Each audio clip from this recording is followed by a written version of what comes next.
Welcome back, everyone. In this section, we're going to focus on just a quick crash course in data visualization.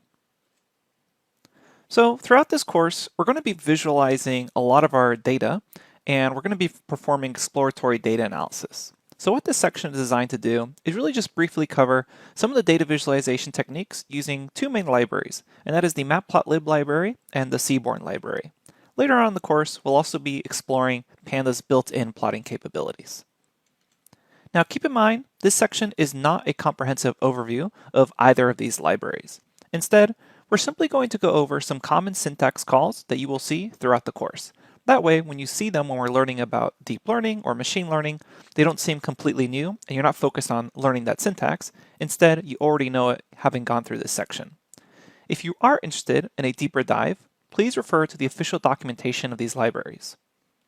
Okay, so in this section, we're just going to quickly go over matplotlib's basic syntax calls, some Seaborn examples that we'll be using throughout the course, and then we'll perform some visualization exercises and then go over their solutions.